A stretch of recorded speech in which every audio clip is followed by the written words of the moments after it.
Bismillahirrahmanirrahim. Assalamualaikum warahmatullahi wabarakatuh. Innal hamdalillah nahmaduhu wa nasta'inuhu wa nastaghfiruh wa na'udzu billahi min shururi anfusina wa sayyiati a'malina. May yahdihillahu fala mudilla lahu wa may yudlil fala hadiya lahu. Asyhadu an la ilaha illallah wahdahu la syarika lah wa asyhadu anna Muhammadan 'abduhu wa rasuluhu la nabiyya ba'dah. Ya ayyuhalladzina amanu taqullaha haqqa tuqatih wa la tamutunna illa wa antum muslimun.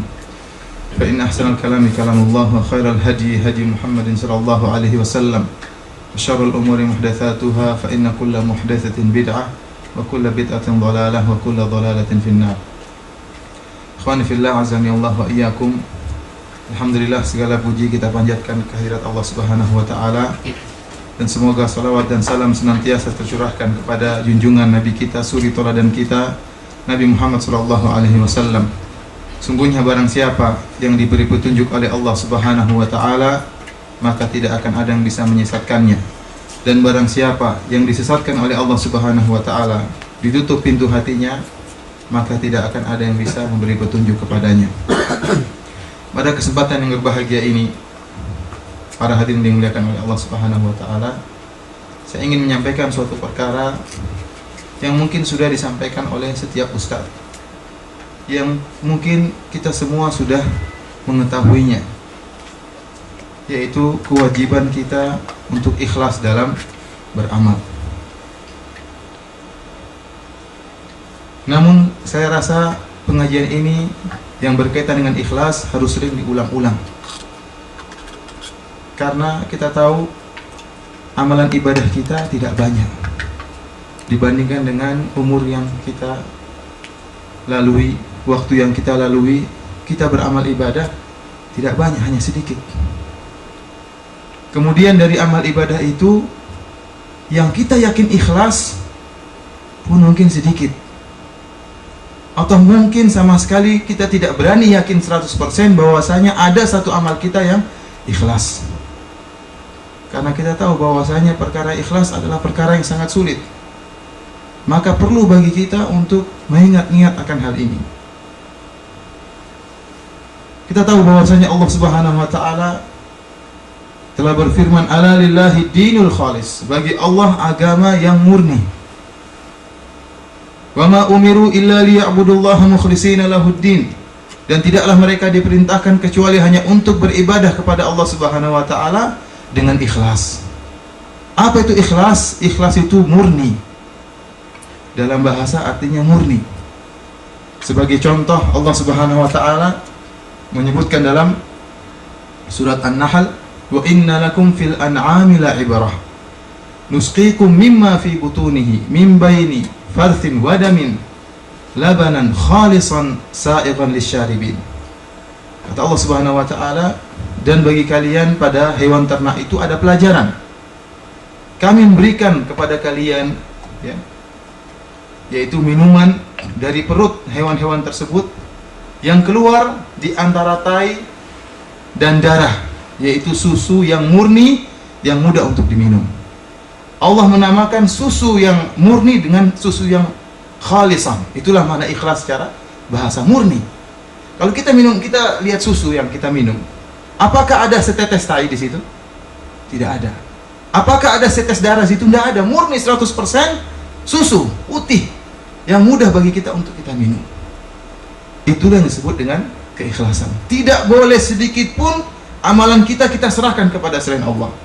Kalau seandainya kita beramal selama ini 90% untuk Allah dan 10%-nya untuk mencari perhatian orang, tidak akan Allah terima. Jangankan 10%, 0,00001% kita berikan kepada selain Allah, amalan kita tidak akan diterima. Meskipun amalan kita 99% untuk Allah, 1% untuk selain Allah, maka tidak ikhlas dan Allah tidak terima. Allah hanya mau menerima kalau amalan kita ikhlas murni 100% untuk Allah Subhanahu wa taala. Kurang dari itu, ternoda sedikit satu noda, akan ditolak oleh Allah Subhanahu wa taala. Oleh karena itu, kalau kita renungkan kembali, siapa di antara kita yang berani menjamin amalan kita yang sedikit ini ada yang ikhlas? Sulit bagi kita menjamin.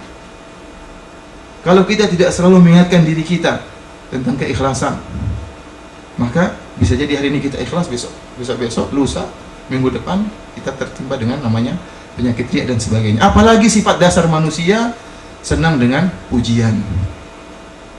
Oleh karena itu, para hadirin yang dimuliakan oleh Allah Subhanahu wa taala, saya mengingatkan kembali bagi diri saya pribadi dan bagi ikhwah sekalian untuk kembali mengoreksi diri, merenungkan apakah selama ini dia telah ikhlas pada Allah Subhanahu wa taala. Dan ingat, ikhlas itu berlaku pada amalan seluruhnya, baik amalan zahir maupun amalan batin, baik perkataan maupun perbuatan maupun pikiran. Oleh karena itu, tatkala Rasulullah SAW bersabda, innamal a'malu binniyat. Di situ al-a'mal, kalau kita belajar dalam kaidah usul fikih, al-a'mal di situ datang dalam bentuk jamak dan ada alif lamnya. Dalam kaidah alif lam jamak yang muhalla bil alif lam itu yufidul umum, memberikan faedah umum. Artinya seluruh amalan ya, pasti ada niatnya, seluruh amalan. Baik amalan zahir, amalan tubuh kita, gerakan kita tatkala sholat, tatkala puasa, tatkala haji. Demikian juga perkataan. Amal di sini umum. Di antara dalil yang menunjukkan bahwasanya perkataan termasuk amalan, dalam surat Al-Kahfi tatkala Allah menyebutkan wa wudi'al kitab fataral mujrimina mushfiqina mimma fihi wa yaquluna ya wailatana ma li hadzal kitabi la yughadiru saghiratan wala kabiratan illa ahsaha wa wajadu ma 'amilu hadira. Tatkala di hari kiamat kelak, wudi'al kitab, diletakkan kitab catatan amal. Fataral mujrimina, maka engkau akan melihat orang-orang mujrim, pelaku maksiat, mushfiqina mimma fihi, mereka sangat takut dengan apa yang terdapat pada kitab catatan amal tersebut. Wa yaquluna wailatana ma li hadzal kitab, mereka mengatakan celaka kita. Kitab apa ini? La yughadiru saghiratan wala kabiratan illa ahsaha, tidak meninggalkan suatu perbuatan yang kecil maupun yang besar pasti dicatat. Kemudian kata Allah Subhanahu wa taala, wa wajadu ma 'amilu hadira, maka mereka mendapati amal perbuatan mereka nampak tercatat. Padahal kita tahu bahwasanya yang dicatat dalam kitab catatan amal bukan hanya perbuatan, perkataan pun dicatat. Oleh karena itu tatkala berkata kita pun harus ikhlas. Bukan cuma perbuatan, bukan cuma perkataan, bahkan pemikiran. Berpikir tidak boleh sembarang berpikir. Allah Subhanahu wa taala memuji orang-orang yang berpikir dalam rangka mengagungkan Allah Subhanahu wa taala. Inna fi khalqis samawati wal ardi wa ikhtilafil laili wan nahar. Terus Allah menyebutkan alladzina yadhkuruna Allaha qiyaman wa qu'udan wa ala junubihim wa yatafakkaruna fi khalqis samawati wal ard rabbana ma khalaqta hadza batila subhanaka faqina adzabannar. Itu orang-orang yang mengingat Allah Subhanahu wa taala dalam keadaan berdiri, dalam keadaan duduk, wa ala junubihim, dalam keadaan tidur, wa yatafakkaruna fi khalqis samawati wal ard, dan mereka merenungkan, berpikir tentang bagaimana penciptaan langit dan bumi. Untuk apa? Mengagungkan Allah. Allah memuji orang-orang seperti ini, berpikir dalam rangka untuk mengagungkan Allah. Sebaliknya, Allah mencela orang yang berpikir dengan niat yang jelek. Allah sebutkan tentang kisah orang kafir yang bernama Al-Walid bin Mughirah, yang dia berpikir bagaimana cara untuk mencela Al-Quran. Kata Allah Subhanahu wa taala, innahu fakkara wa qaddar fakutila kaifa qaddar thumma kutila kaifa qaddar thumma nadhar thumma abasa wa basar. Innahu fakkara wa qaddar, dia berpikir dan menimbang dan menetapkan. Thumma kutila kaifa qaddar, celaka dia, bagaimana dia berpikir. Berpikir untuk apa? Thumma abasa wa basar, thumma adbar wastakbar. Kemudian wajahnya muram, kemudian dia berpaling. Kemudian dia berkata apa? Faqala in hadza illa sihrun yu'thar. Dia berpikir bagaimana bisa mencela Al-Qur'an, akhirnya dia berkata in hadza illa sihrun yu'thar. Al-Qur'an itu hanyalah sihir yang dipelajari. In hadza illa qaulul bashar. Al-Qur'an itu hanyalah perkataan manusia. Apa balasannya? Allah mengatakan sauslihi saqar. Orang seperti ini akan aku masukkan ke dalam neraka saqar. Dari sini bahwasanya berpikir merenungkan pun tidak boleh sembarangan. Tatkala Rasulullah SAW mengatakan innamal a'malu binniyat, amal-amal umum, mencakup amal zahir maupun perkataan maupun otak pikiran kita, maka pasti ada niatnya. Tidaklah kita bergerak, tidaklah kita berkata, tidaklah kita berpikir, mesti ada niatnya. Oleh karena itu hati-hati. Jangan sampai niat kita tatkala berpikir, tatkala kita berkata, tatkala kita bergerak tidak ikhlas karena Allah Subhanahu wa taala. Namun sebagaimana yang saya katakan, perkaranya memang sulit. Ikhlas itu bukan perkara yang ringan. Perkara yang sangat berat, apalagi hati kita berubah-ubah. Hari ini kita ikhlas, besok kita tidak ikhlas. Kenapa ikhwani fillah azani Allah wa iyyakum? Karena memang kecintaan manusia kepada pujian itu luar biasa. Dipuji orang itu rasanya nikmat sekali. Allah Subhanahu wa taala menyebutkan tentang kenikmatan dunia. Kata Allah Subhanahu wa taala, "Zuyyina lin-nasi hubbus syahawati minan nisa'i wal banina wal qanatiril muqantarati minadh dhahabi wal fiddati wal khailil musawwamati wal an'ami wal harth. Dzalika mata'ul." Kata Allah Subhanahu wa taala bahwasanya telah diberi keindahan bagi kaum lelaki apa? Hubbus syahwat, cinta kepada syahwat, baik wanita maupun anak-anak maupun harta yang sangat banyak. Allah sebutkan tentang wanita, tentang anak-anak. Tapi di sana ada syahwat yang lebih parah daripada itu semua, yaitu syahwat kecintaan terhadap pujian.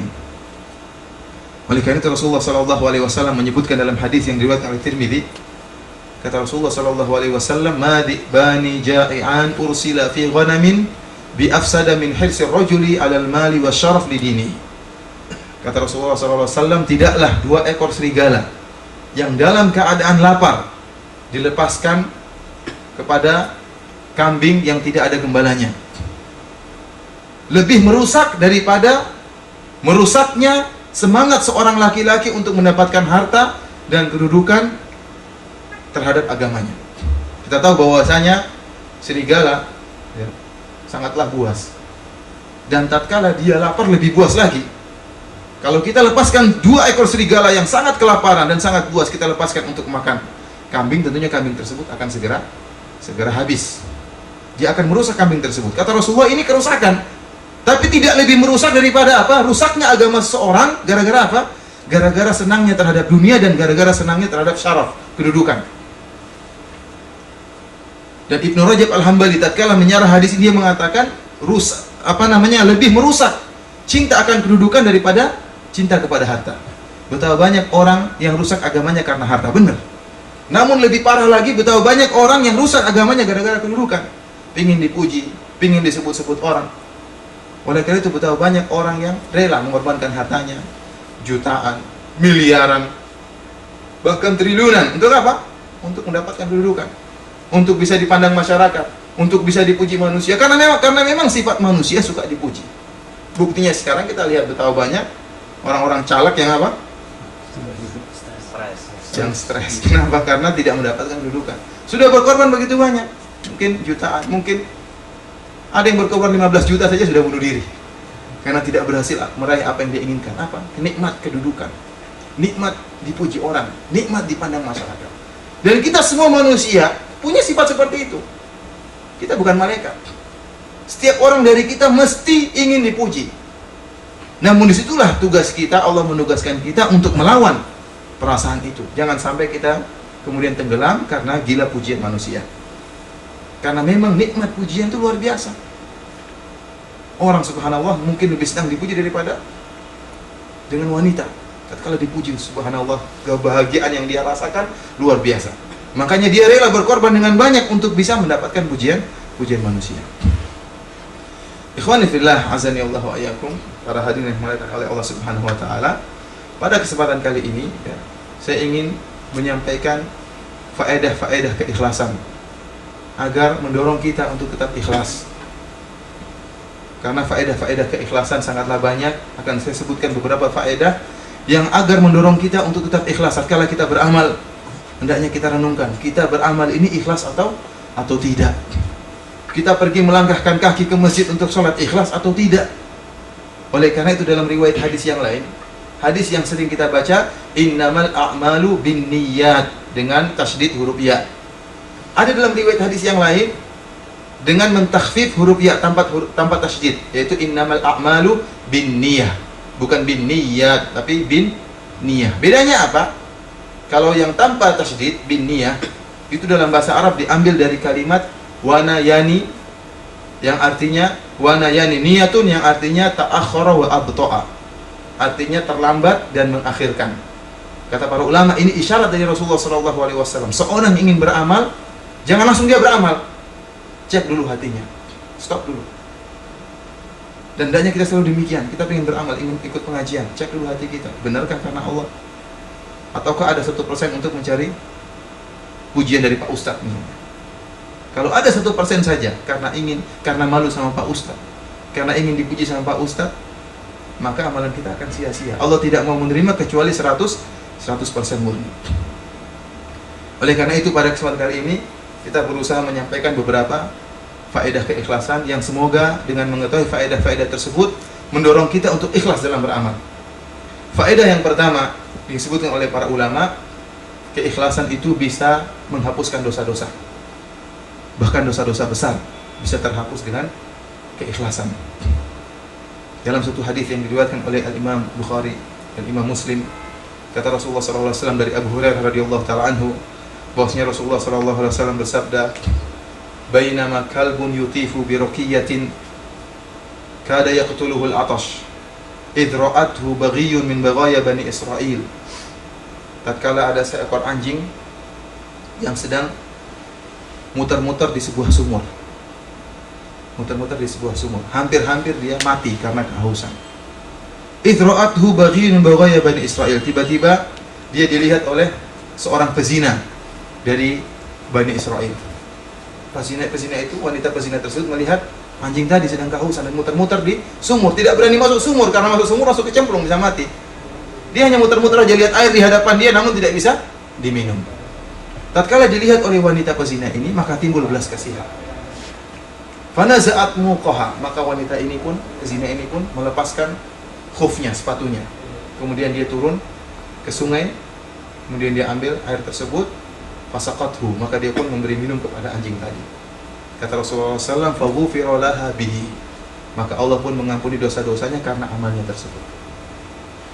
Ibnu Qayyim rahimahullah menjelaskan bahwasanya kenapa Allah Subhanahu wa taala mengampuni dosa yang dilakukan oleh pezina ini? Namanya pezina, sering berzina.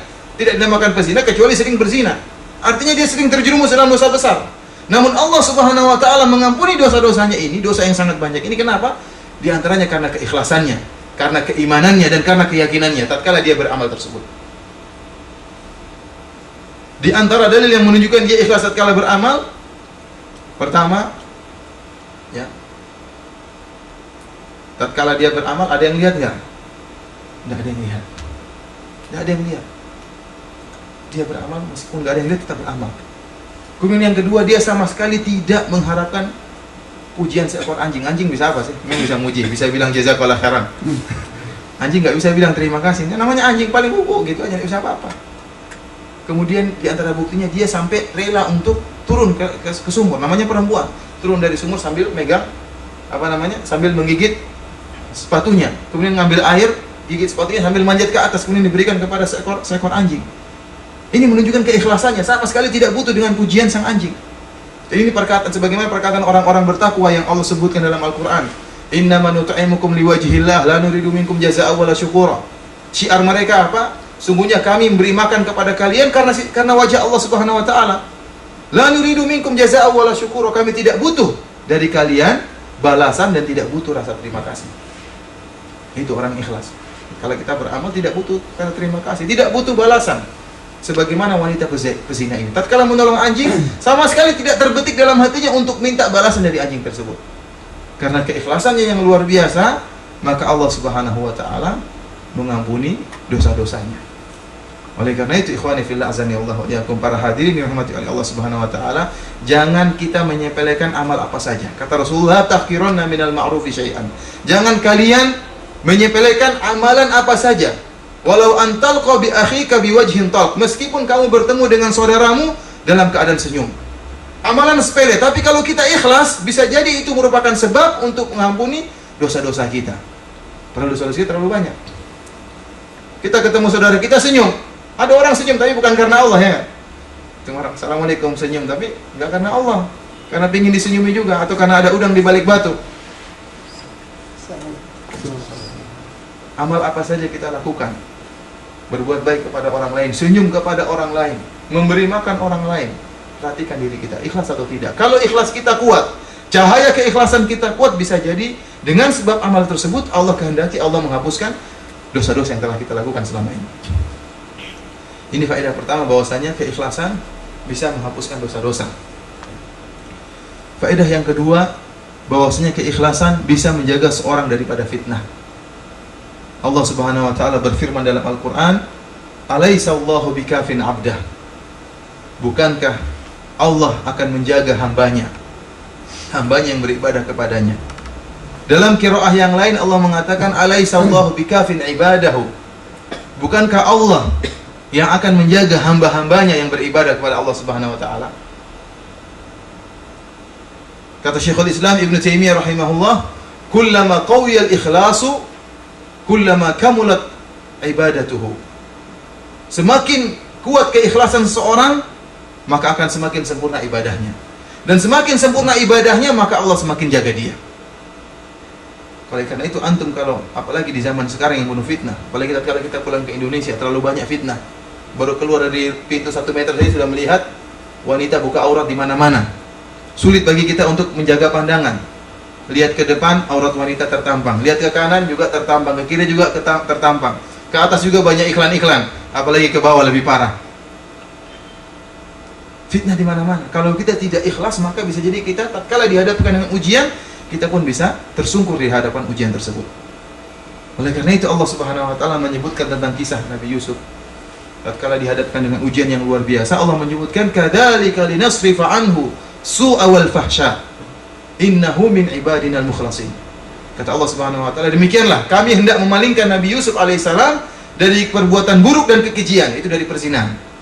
Kata Allah, "Innahu min ibadinal mukhlasin." Karena Yusuf termasuk dari hamba-hamba kami yang ikhlas. Dihadapkan dengan ujian yang luar biasa, fitnah, syahwat yang luar biasa, Yusuf bisa bertahan dan bahkan bisa menghindarkan dirinya. Siapa di antara kita bisa seperti Nabi Yusuf alaihissalam? Kita dihadapkan fitnah yang sangat kecil saja sudah kita KO. Baru ditelepon TKW saja sudah hati berbinar-binar. Baru di SMS belum ditelepon. Apalagi dirayu. Kalau kita tidak ikhlas dalam beramal, yakinlah tatkala kita dihadapkan dengan fitnah, kita akan jatuh. Apalagi sekarang ini zaman penuh dengan fitnah. Kalau kita latih diri kita sekarang ini, tatkala beribadah kita ikhlas, tatkala pengajian kita ikhlas, tatkala kita bersedekah kita ikhlas, maka insya Allah tatkala datang fitnah, kita bisa tegar menghadapinya. Kalau kita tidak tegar menghadapi fitnah di hadapan internet, masih berani buka-buka situs-situs yang sembarangan, yakinlah selama ini hati kita tidak ikhlas. Berarti selama ini ibadah kita tidak ikhlas. Kenapa? Karena Allah telah menjanjikan, barang siapa yang ikhlas Allah akan jaga. Allah akan jaga hambanya yang ikhlas, sebagaimana Allah menjaga Nabi Yusuf alaihissalam. Tatkala kita bersendirian, tidak ada yang melihat, di hadapan internet, di hadapan video, kemudian kita tidak menjaga mata kita, tidak menjaga pandangan kita, yakinlah bahwasanya selama ini ibadah kita masih dipertanyakan ikhlas atau tidak. Ini faedah yang berapa? Yang kedua. Faedah yang ketiga daripada keikhlasan, yaitu bahwasanya orang yang ikhlas akan dinaungi oleh Allah Subhanahu wa taala pada hari kiamat kelak. Kita tahu bahwasanya kita semua ini akan dibangkitkan dari kuburan dan akan bertemu dengan hari kiamat. Hari yang sangat mengerikan. Dan kata Allah Subhanahu wa taala, "Ya ayyuhan nasu taqu rabbakum." Wahai manusia, takutlah kepada Rabb kalian, pencipta kalian. Inna zalzalatas saati syai'un azim. Ketahuilah bahwasanya gempa yang terjadi pada hari kiamat kelak sangatlah dahsyat. Yauma tarawunaha tadhalu kullu murdi'atin amma arda'at. Kalian akan menyaksikannya hari kiamat tersebut. Orang-orang yang sedang menyusui anaknya akan lupa dengan anak-anaknya. Akan lalai dari anak-anak yang sedang dia susui, yang sangat dia cintai. Wa tada'u kullu dzati hamlin hamlaha. Wanita yang sedang hamil langsung keguguran. Hari yang sangat mengerikan. Wa taran nasa sukara wa ma hum bisukara. Kalian akan melihat orang dalam keadaan berjalan sempoyongan, wa ma hum bisukara, namun mereka tidak dalam keadaan mabuk. Walakinna adzaballahi syadid. Akan tetapi tatkala hari itu azab Allah sangatlah pedih. Allah mengatakan idza sama'un fatarat, tatkala langit terbelah, tatkala bintang-bintang berjatuhan. Wa idzal biharu fujirat, tatkala lautan air menjadi lautan api. Itu hari kiamat dan semua akan mendapatkannya. Idza zulzilatil ardu zilzalaha wa akhrajatil ardu athqalaha, tatkala bumi digonjang-ganjingkan dengan sedahsyat-dahsyatnya, bumi mengeluarkan isi perutnya, mengeluarkan lahar, mengeluarkan macam-macam. Hari yang sangat mengerikan. Tatkala matahari diturunkan oleh Allah Subhanahu wa taala sejarak 1 mil, dan kita semua akan bertemu dengan hari itu, dan kita akan dimintai pertanggungjawaban oleh Allah Subhanahu wa taala atas segala perbuatan kita, atas penglihatan kita. Allah Subhanahu wa taala mengatakan ya'lamu kha'inatil a'yun wa ma tukhfis sudur. Allah Subhanahu wa taala mengetahui khianatnya mata kita, lirikan kita Allah tahu, dan apa yang disembunyikan dalam hati kita Allah tahu, dan Allah akan meminta pertanggungjawaban lirikan kita dan hati kita pada hari yang mengerikan tadi. Dan kita semua akan bertemu dengan hari tersebut. Kata Allah Subhanahu wa taala, fa idza ja'atis sakhah, tatkala ditiupkan sangkakala, yauma yafirrul mar'u min akhi, setiap orang akan lari dari saudaranya. Kita semua punya saudara kandung, namun hari kiamat kita enggak peduli dengan saudara kita. Wa ummihi wa abih, ibu kita yang kita sayangi, ayah kita yang kita sayangi, kita tinggalkan, tidak peduli. Bahkan bukan cuma ibu dan bapak kita, wa sahibatihi wa bani, istri kita yang selalu tidur sama kita tiap malam satu tempat tidur akan kita tinggalkan, tidak peduli, minta tolong tidak kita peduli. Wa bani, dan anak-anak kita pun akan kita tinggalkan, yang kita rela bekerja keras untuk anak-anak kita, rela untuk bergadang demi untuk mendiamkan anak kita yang sangat kita cintai, namun pada hari kiamat akan kita tidak pedulikan. Kata Allah Subhanahu wa taala, likulli imri'in minhum yauma idzin sya'nu yughni, setiap orang dari mereka sibuk dengan urusannya masing-masing. Setiap kita merasa takut akan diminta pertanggungjawaban oleh Allah Subhanahu wa taala. Amalan kita yang telah kita amalkan puluhan tahun akan dinampakkan oleh Allah Subhanahu wa taala. Tatkala kita bersendirian di kamar, tatkala kita bersama dengan seorang wanita, perkataan kita, penglihatan kita, semuanya akan dinampakkan oleh Allah Subhanahu wa taala. Oleh karena itu setiap orang sibuk dengan dirinya. Rasulullah sallallahu alaihi wasallam bersabda dalam satu hadis, yujma'un nasu yaumal qiyamati hufatan uratan gurlan buhman. Kata Rasulullah, orang-orang akan dibangkitkan pada hari kiamat dan dikumpulkan dalam keadaan telanjang bulat, dalam keadaan tidak memakai alas kaki, dalam keadaan belum disunat, dan dalam keadaan tidak membawa apa-apa. Tidak ada yang dibawa, 1 rial pun tidak ada yang dibawa, tidak ada harta pun yang dibawa, dalam keadaan telanjang, dalam keadaan belum disunat, tidak pakai alas kaki. Aisyah mengatakan, ya Rasulullah, ar-rijalu wan nisa, wahai Rasulullah, apakah laki-laki dan perempuan dikumpulkan demikian ya Rasulullah? Kan bukankah saling melihat di antara mereka telanjang bulat dalam keadaan belum disunat? Kata Rasulullah sallallahu alaihi wasallam, al-amru asyaddu min an yanzura ba'duhum ila aurati ba'd. Perkaranya sangat dahsyat sehingga tidak sempat seorang melihat aurat yang lain.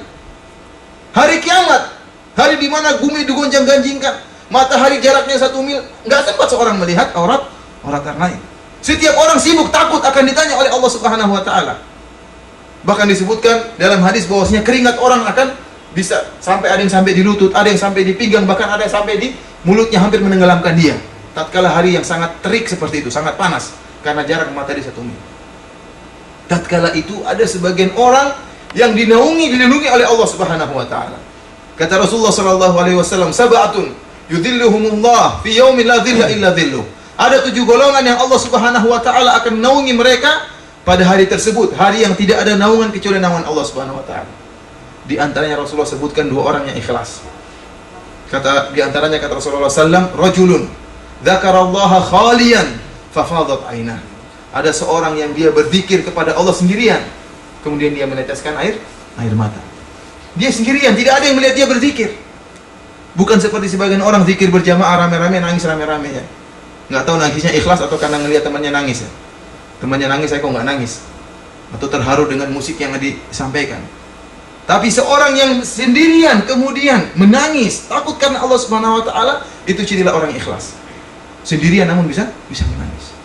Ini yang pertama. Yang kedua kata Rasulullah sallam, rajulun tasaddaqa bi yaminihi fa akhfaha hatta la ta'lama shimaluhu ma tunfiqu yaminuhu.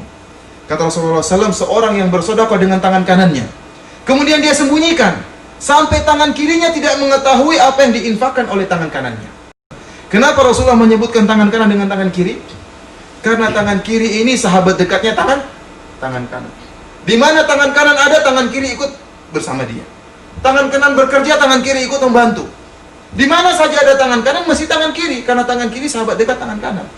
Namun tatkala berinfak, tangan kanan berinfak, tangan kiri tidak tahu. Subhanallah. Bagaimana ikhlasnya orang ini? Bisa jadi orang ini memiliki sahabat dekat. Semua perkara orang ini diketahui oleh sahabatnya. Namun tatkala dia beramal soleh, tatkala berinfak, dia tidak beritahukan sahabatnya. Itu maksudnya. Dia beramal dan berusaha menyembunyikan amalannya. Maka dia akan dinaungi oleh Allah Subhanahu wa taala pada hari kiamat. Siapa di antara kita yang bisa seperti itu? Bisa menyembunyikan amalan kita. Coba kita tanyakan dari kita sekarang, berapa amalan kita yang kita sembunyikan? Ataukah semua amalan kita ceritakan sama orang? Kita baru nyumbang 10 real saja sudah cerita ke sana sini. Apalagi 100 real. Apalagi 1000 real. Alhamdulillah saya kemarin menyumbang 1000 real. Cerita ke orang-orang. Jangan Bapak. Jangan kurangi pahala sedekah kita. Kalau kita ingin dilindungi oleh Allah Subhanahu wa taala pada hari kiamat kelak, maka sembunyikan amalan kita. Memang setan akan datang menggelitik kita. Ceritakan amalanmu biar orang tahu kamu itu siapa. Dan kita akan tergelitik. Akhirnya kita ceritakan sama orang. Saya telah beramal demikian. Tadi malam saya sholat malam, alhamdulillah. Saya sudah khatam Al-Quran 20 kali, alhamdulillah. Cerita sama orang. Pamer, saya sudah hafal 17 juz. Sebagian orang malah ingin dipuji dengan apa yang dia tidak lakukan. Sebenarnya orang demikian ya. Ingin dipuji dengan apa yang dia tidak miliki. Apa yang kita miliki saja tidak boleh kita harapkan pujian dari manusia. Oleh karena itu ikhwani fil azani Allah yakum, ini faedah yang sangat agung. Kita berusaha untuk mengikhlaskan amalan kita. Semoga Allah Subhanahu wa taala melindungi kita pada hari kiamat kelak, hari yang sangat mengerikan kelak. Kemudian di antara faedah keikhlasan yaitu Allah Subhanahu wa taala akan memudahkan urusan kita. Allah Subhanahu wa taala akan memudahkan urusan kita. Dalam satu hadis, Ja'a Arabiyyun li Nabi sallallahu alaihi wasallam. Ada seorang Arab Badui datang menemui Nabi sallallahu alaihi wasallam. Kemudian dia berkata kepada Nabi sallallahu alaihi wasallam, "Inni lam ubayyika ala an akhudha ghanimatan." Berkala jihad, dia datang kepada Nabi, dia mengatakan, "Ya Rasulullah, saya ini berbaiat kepada engkau bukan karena untuk mencari ghanimah, bukan karena ingin mencari harta rampasan perang. Wa innama bay'atuka ala an yadkhula sahmun min huna wa asyara ila raqabatihi wa yakhruju min huna." Kata dia, akan tapi ya Rasulullah, saya membaiat engkau untuk berjihad dengan harapan panah masuk dari leherku sini dan keluar dari sini. Saya ingin mati syahid. Ikhlas karena Allah. Saya datang ke sini berjihad bukan karena mencari harta, tapi saya ingin panah masuk dari leher saya dan keluar dari sini. Kata Rasulullah sallallahu alaihi wasallam, "In tusaddiqillaha yusaddiquk." Kata Rasulullah SAW, kalau kau memang benar-benar niatnya karena Allah Subhanahu wa taala, maka Allah akan mengabulkannya. Akhirnya orang ini pun berperang. Setelah berperang, Rasulullah tanya, bagaimana orang tadi? Ternyata benar. Rasulullah dapati panah masuk dari sini dan keluar dari sini. Kata Rasulullah SAW, "Saddaqallaha fasaddaqahullah." Kata Rasulullah SAW, dia telah jujur di hadapan Allah Subhanahu wa taala, benar-benar ikhlas, maka Allah kabulkan permintaannya. Dari sini sebagian ulama mengatakan, barang siapa yang ikhlas, niatnya benar, Allah akan mudahkan urusannya. Barang siapa menuntut ilmu, benar-benar niatnya karena Allah Subhanahu wa taala, ikhlas untuk mengurangi kebodohannya, untuk menghilangkan kejahilannya dan untuk berdakwah kepada masyarakat, maka Allah akan mudahkan dia menuntut ilmu. Barang siapa yang berdakwah dengan ikhlas, maka Allah akan mudahkan dakwanya. Dakwanya akan berbarokah. Orang akan mendapatkan faedah dari dia. Banyak orang yang mendapatkan hidayah. Kenapa? Karena niatnya yang benar. Tapi orang yang berdakwah niatnya nggak benar, akan timbul kerusakan. Banyak pengikutnya, mungkin jutaan pengikutnya, tapi tukang joget, tukang musik-musikan. Tatkala sholat berjamaah, tidak ada yang datang sholat berjamaah. Kenapa? Niatnya salah. Karena ingin mencari pandangan manusia. Oleh ikhwani fillah azani Allah wa iyyakum, barang siapa yang dia niatnya benar, maka Allah akan mudahkan urusannya. Bisa jadi dia bersedekah ya dengan sedikit harta, akan tetapi kalau dia ikhlas, maka Allah akan beri barokah terhadap sedekahnya. Bisa jadi orang ngeluarin duit banyak untuk menyumbang perkara-perkara amal, pekerjaan-pekerjaan yang merupakan amal soleh, membangun pondok dan sebagainya. Akan tetapi jika niatnya tidak benar, bisa jadi tidak ada barokahnya. Oleh karena itu di antara faedah ikhlas yang tadi kita sebutkan, bahwasanya Allah akan mudahkan urusan seorang dengan keikhlasannya. Ikhwani fillah, azani Allah wa iyyakum, di antara faedah keikhlasan juga yaitu Allah akan merubah amalan yang tadinya merupakan amalan adat bisa menjadi amal ibadah. Dalam satu hadis kata Rasulullah sallallahu alaihi wasallam, tidaklah engkau menafkahkan suatu nafkah tabtaghi biha wajh Allah, dengan engkau harapkan wajah Allah Subhanahu wa taala, illa ujirta 'alaiha, kecuali engkau akan mendapatkan pahala dari Allah Subhanahu wa taala, hatta luqmata allati taj'aluha fi fimra'atik, bahkan sesuap makanan yang kau berikan di mulut istrimu. Ini dalil bahwasanya perkara adat kebiasaan, adat sehari-hari kita, kalau kita ikhlaskan karena Allah Subhanahu wa taala, maka Allah akan beri pahala. Kita tahu bahwasanya seorang laki-laki yang sedang memberi makan kepada istrinya, menyuap istrinya, tentunya dalam keadaan senang-senang dengan istrinya, dalam keadaan sedang bermesra-mesraan dengan istrinya, tentunya dalam perkara dunia. Maka tetapi tatkala niatnya karena Allah Subhanahu wa taala, dia memberi infak kepada istrinya karena Allah Subhanahu wa taala, maka Allah akan memberikan ganjaran bagi dia, akan memberikan pahala bagi dia. Kemudian di antara faedah keikhlasan yaitu Allah Subhanahu wa taala akan mudah mengabulkan doa kita. Allah akan memudahkan mengabulkan doa kita. Kita tahu bahwasanya kisah 3 orang yang masuk dalam goa. Tatkala masuk dalam goa, berlindung dalam goa, tahu-tahu ada batu besar menutup pintu goa.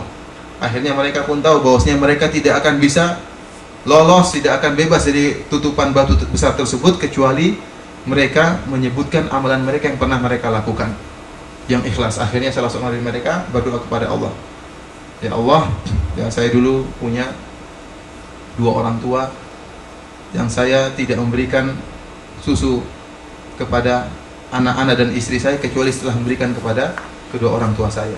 Suatu saat saya datang, ya, sore atau kemalaman, ingin saya membawakan susu segar kepada kedua orang tua saya, ternyata orang tua saya ketiduran di kursi. Saya pun berdiri menunggu orang tua saya bangun. Siapa tahu 5 menit berikutnya orang tua saya bangun, siapa tahu 1 jam berikutnya. Makanya laki-laki ini terus berdiri menunggu orang tuanya bangun. Kata dia, padahal istri saya, anak-anak saya lagi menangis minta susu tersebut. Namun karena kebiasaan saya mendahulukan orang tua saya daripada anak-anak saya dan istri saya, maka saya biarkan anak saya menangis. Akhirnya saya berdiri menunggu orang tua saya sampai pagi hari. Ternyata orang tuanya nggak bangun-bangun. Bangunnya kapan? Tatkala di pagi hari. Baru kemudian dia berikan minum kepada kedua orang tuanya, baru dia berikan kepada anak-anaknya. Bayangkan dia menunggu, ya, pegang minuman susu, menunggu orang tuanya bangun. Siapa tahu terjaga di malam hari, siapa tahu terjaga jam 2 malam, siapa tahu ternyata tidak terjaga kecuali setelah pagi hari. Kata dia, ya Allah, kalau memang amalan saya karena engkau ikhlas ya Allah, tolong bukakan pintu goa. Akhirnya pintu goa pun terbuka sedikit. Orang yang kedua yang dia berdoa kepada Allah, kata dia, ya Allah, dulu saya mencintai seorang wanita, namun wanita tidak mau sama saya. Akhirnya suatu saat wanita itu butuh duit. Akhirnya saya berikan kepada dia dengan syarat dia mau berzina dengan saya. Akhirnya wanita tadi pasrah, ya, karena butuh duit datang kepada dia dan mau dizinai sama saya. Tatkala saya sudah kasih duit dan saya ingin buka bajunya dan saya tinggal berzina saja, kata wanita tadi, ittaqillah, takutlah kepada Allah. Kata dia, maka saya pun meninggalkan wanita tadi dan saya berikan dia uang. Kata laki-laki, ya Allah, kalau saya memang melakukannya karena engkau, ya Allah, ikhlas karena engkau, tolong bukakan pintu goa. Terbukalah pintu goa lagi, namun belum bisa keluar. Orang yang ketiga berkata, ya Allah, saya dulu punya pegawai banyak, ya, saya kasih gaji semuanya, cuma 1 orang aja yang nggak sempat saya gaji karena dia pergi. Gajinya saya pegang. Akhirnya gajinya ini, ya, saya kembang biakan. Akhirnya saya kembangkan gajinya tadi, akhirnya menghasilkan banyak hewan-hewan ternak. Ada onta, 1 lembah isinya onta, 1 lembah isinya sapi. Banyak sekali hasilnya. Setelah bertahun-tahun datang pegawai ini, minta gajinya.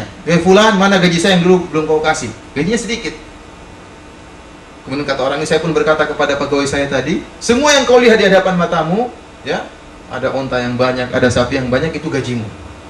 Kata dia, kamu jangan bercanda, kamu jangan menghina saya. Kata dia, benar, ini semua gajimu, ambil. Akhirnya orang tadi pun mengambil seluruh onta dan mengambil seluruh apa? Sapi, dan tidak meninggalkan meskipun satu ekor, tidak ada yang ditinggalkan. Tidak ada rasa terima kasih, ambil 10, enggak. Diambil semuanya.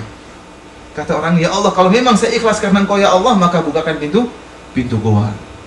Akhirnya terbukalah pintu goa. Lihat, mereka ini dikabulkan doa mereka. Kenapa? Karena amalan yang ikhlas. Kita bisa jadi berdoa tidak pernah dikabul. Kenapa? Karena enggak ikhlas. Kemudian kisah yang lebih menakjubkan daripada ini, kisah Uwais Al-Qarani. Uwais Al-Qarani, kata Rasulullah SAW, khairut tabi'in Uwais Al-Qarani. Sebagaimana dalam Sahih Muslim. Kata Rasulullah, sebaik-baik tabi'in adalah Uwais Al-Qarani. Yang kata Rasulullah SAW kepada Umar, wahai Umar, kalau engkau bertemu dengan Uwais Al-Qarani, segera minta kepada dia untuk berdoa kepada Allah untuk mengampuni dosa-dosamu. Setelah Rasulullah meninggal, Umar senantiasa menunggu amdat ahli Yaman, menunggu pasukan perang yang datang dari Yaman.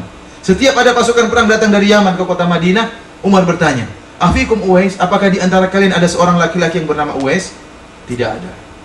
Datang lagi pasukan perang yang sampai akhirnya Umar ketemu dengan Uwais Al-Qarani. Akhirnya setelah Umar ketemu, Umar bertanya, apakah engkau Uwais Al-Qarani dari tempat ini? Kata dia, benar. Apakah engkau dulu kena penyakit baros, penyakit apa namanya? Albino, kemudian engkau berdoa kepada Allah, kemudian Allah sembuhkan kecuali sebagian di pusarmu. Dia kaget. Dari mana kamu tahu? Kata Umar, saya bukan perkara yang buruk, tapi hal ini diberitahukan dari Rasulullah SAW kepada saya. Dan saya minta kepada engkau agar engkau berdoa kepada Allah agar mengampuni saya. Bayangkan Umar bin Khattab yang telah dijamin masuk surga masih mau minta doa kepada siapa?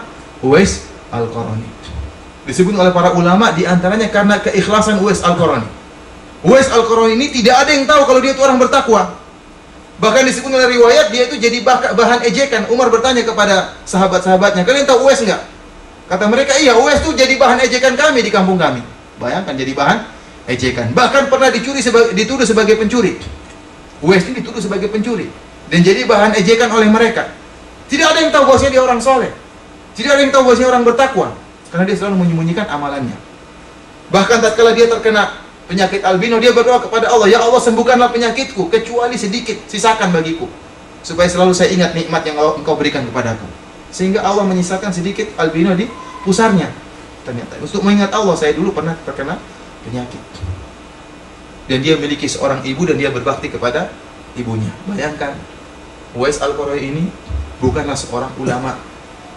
Kita tahu bahwasanya di antara ulama tabi'in ada namanya Al-Hasan Al-Basri. Di antara ulama tabi'in ada namanya Ibnul Musayyib. Dua orang ini termasuk para ulama di kalangan tabi'in. Ada yang terkenal dengan ahli tafsir, ada yang terkenal dengan ahli hadis. Adapun Uwais Al-Qarani sama sekali tidak pernah meriwayatkan hadis yang sahih, tidak pernah meriwayatkan hadis. Uwais Al-Qarani ini tidak dikenal dengan ilmu. Bukan dikenal sebagai ustadz, apalagi dikenal sebagai ulama, bahkan dikenal sebagai bahan ejekan. Tidak ada yang mengenal dia, tidak terkenal sama sekali. Namun kata Rasulullah, khairut tabi'in Uwais Al-Qarani.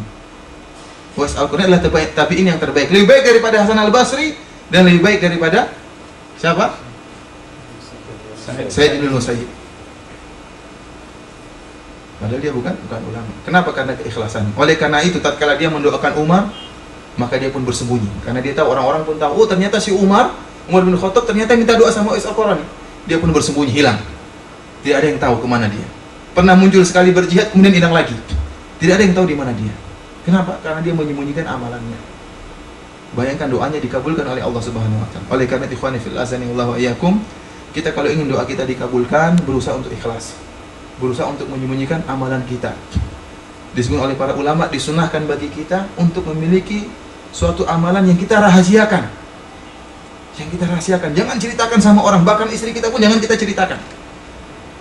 Kita disunahkan seperti itu. Siapa tahu dengan amalan yang soleh itu, tatkala kita berdoa kepada Allah, Allah kabulkan doa kita. Kemudian yang terakhir, dengan adanya keikhlasan, semoga Allah Subhanahu wa taala memberikan kita husnul khatimah, ya. berikan kita husnul khatimah, kematian yang baik. Karena bisa jadi seorang yang nampaknya zahirnya Masya Allah amalannya luar biasa, namun dalam hatinya menyembunyikan suatu penyakit riya, ingin dipuji, maka bisa jadi dia akan matinya dalam keadaan su'ul khatimah. Demikian saja ikhwani fil azani Allah wa iyyakum yang bisa Anda sampaikan pada pertemuan kita kali ini. Tadi saya sampaikan tentang faedah keikhlasan.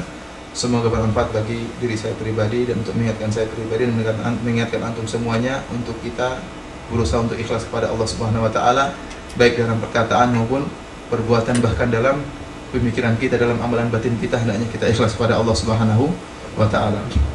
Kurang lebihnya saya mohon maaf. Wabillahi taufiq wal hidayah. Assalamualaikum warahmatullahi